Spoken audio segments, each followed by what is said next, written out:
Welcome to the Beyond Recovery Project podcast, the podcast that delves into the incredible journeys of individuals who've overcome serious illness and adversity. Get ready to hear their stories of strength, courage and hope. I'm here today with Andrew Reid and we're in Delamere Forest on a walk beyond recovery. Andrew, can you tell me a little bit about your journey with your brain tumour diagnosis and treatment?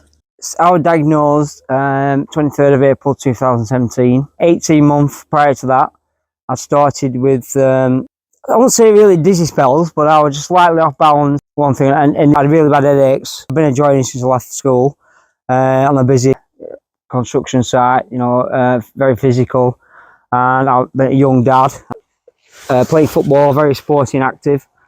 And being a typical guy, I went to doctor, said nothing wrong, so I carried on. 6 months prior to diagnosis, my symptoms got worse. Numb feeling in my cheek, earache, the headaches were really bad in the morning. And then, like I said, when I just started running in January, and I was running ever so slightly off to the left, not really affecting balance as such, or making me dizzy or sick or anything like that. And I went back to the doctor a final time, and they told me to go for an MRI scan. I got diagnosed with a 3.5 centimetre acute neuroma, Vestibular Schwannoma, as the clinicians prefer to use the word nowadays. Then I got referred to Manchester Salford Royal. What were some of the biggest challenges that you faced during recovery? So let's think about when you first had your surgery. What was it like immediately afterwards, and then how did you cope beyond that? I had to have the translabyrinth approach surgery. They told me I was going to lose my balance nerve and hearing, that I might have, some kind of facial droop or facial palsy, or the worst, I could have been blind in one eye and one thing or other. So, but I had no choice in that matter, because it was where the tumour was positioned. We're getting close to my brainstem, and they had to operate. I wanted to get back to work, and I was a young dad as well, so my daughter was young and loved activities and holidays and all the rest of it. So in my eyes, I thought, well, having the surgery, that'll be it. Back to normal, back at work in 3 months, and carry on with the rest of my life. But it was like a light switch moment. A bit severe vertigo, being sick and blurred vision. But it was unbelievable how the brain, adapted and what's the word? Overcame. Compensated. Compensated. Yeah, I know it's there somewhere. So that's another thing as well. A little memory, slight memory loss. It's 24 hours in our dependency. I couldn't move or anything, and then I went to the ward. The room, the bed felt like it was like a 45-degree angle, and that was all down to the vertigo. Also, they had to teach us how to walk again. I was in hospital for 5 days. I couldn't drive for 6 weeks. We're really rough for 6 weeks. But I'm very patient and very laid back anyway, so I just do as I'm told. The best advice I ever got was listen to your body, and that really has made massive improvements. Okay, so you mentioned then about listening to your body. What are some of the other things that have helped you through the challenges of recovery? A lot of people say, no, you can't do this, you can't do that, or or be careful when you do this. So in my eyes, I had more stubbornness and determination to say, well, why can't I do that? Or so it gave me a target to work to. So I played football, 5-a-side football every Thursday night for the last 20 odd years. So that was my goal, to get back. That took me 2 years to get back to that. In the running club I met, when I first joined, I only knew one person, and the support and encouragement I gained off them, all them running buddies, it was definitely life changing. And when I first joined, I thought there's no way I can run off as good, or off than we're doing. It took me 18 months to do my first 10k, and I couldn't walk for 2 days. And I thought, wow. But I look back now, and I've done all these ultra marathons and crazy challenges. Having that target is massive. Okay. How has your experience with the brain tumour changed your perspective on life? I take each day as it comes. So every day is a challenge, because we all have different symptoms. I always have something in the diary to look forward to, and train for. And fatigue really hits me mentally. Having them goals set and getting up every day. Some days we don't feel like getting out of bed, and I'm absolutely shattered. And I need power naps most days just to recharge the battery. But having that purpose and a goal, it really does, keep you motivated. What advice would you give to someone who's newly diagnosed with a brain tumour? I think you've probably covered some of them there, but is there anything else that you would say to somebody? So yeah, it is a life-changing moment. It's none of us expect to get told that news, but there's a massive community out there that I've noticed, and that surround yourself with people who understand the exactly same journey where you're going on. Even though I've met hundreds of people with our same tumour, vestibular schwannoma, but now I've got more involved with the Beyond Recovery project, and we're talking and walking with other people with all different kinds of brain tumours. We've all got this very similar thing in common. It affects us all in very similar ways. But we understand each other, and I think we all learn off each other. I know not everybody's unfortunate as us, and don't worry about what you can't do. Just focus on the things you can do, even if it's little steps. It's still massive to that individual person. So how did you first become involved with the Beyond Recovery project? It feels like a long time ago, but it actually isn't, is it, in the scheme of things?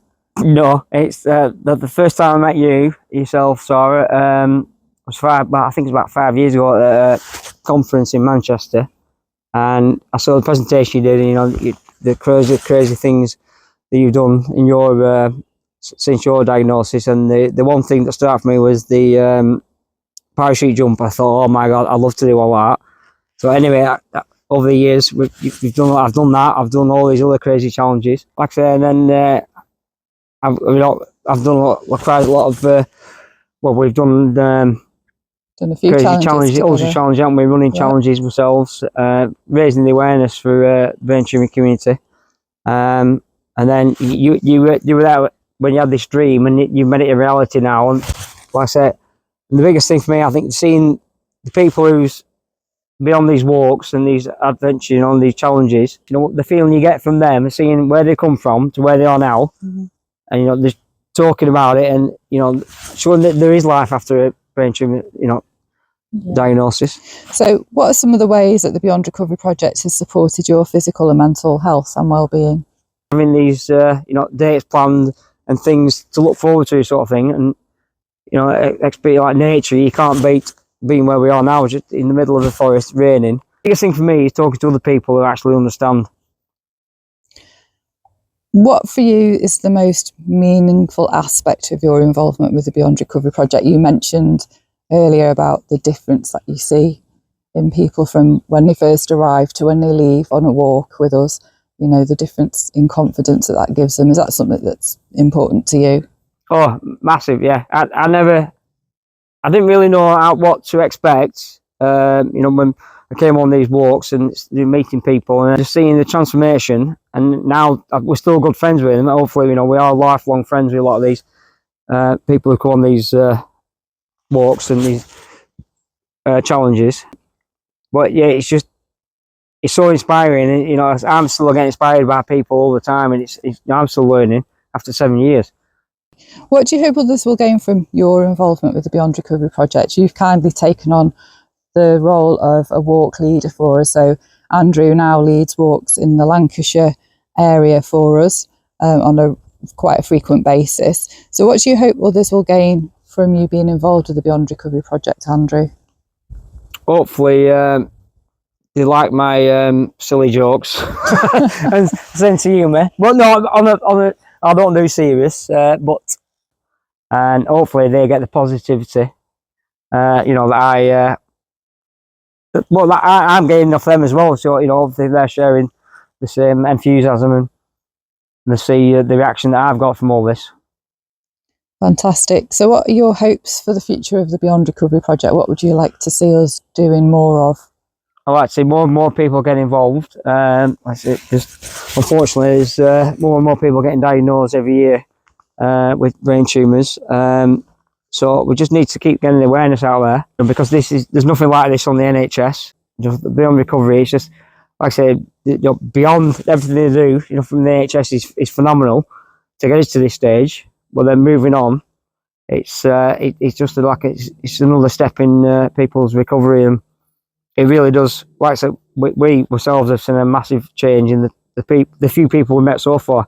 So going forward, well, we are slowly making it nationwide, aren't we? But we can keep going further and just keep helping more and more people, hopefully. Yeah. So it is our aim, isn't it, to reach as many people as we can? Yeah. So Andrew, we've been back a week now from Morocco, and our tube car challenge. So when you look back now, what were the highlights for you? Give us a quick overview of how the experience was for you. So it just gives me a massive smile because I know we've been absolutely shattered this week. I think it's like the come down of what an absolutely life-changing, amazing experience. Like I said, I think we've seen videos and pictures of yourself when you did it years ago, but you can't actually experience it until you can't explain it. Until you experience it, till you're there in the moment. That's Morocco, the country, and how friendly everybody were with us, and they made it. In my eyes, they treated us like royalty, and they made the actual expedition and the challenge even more special.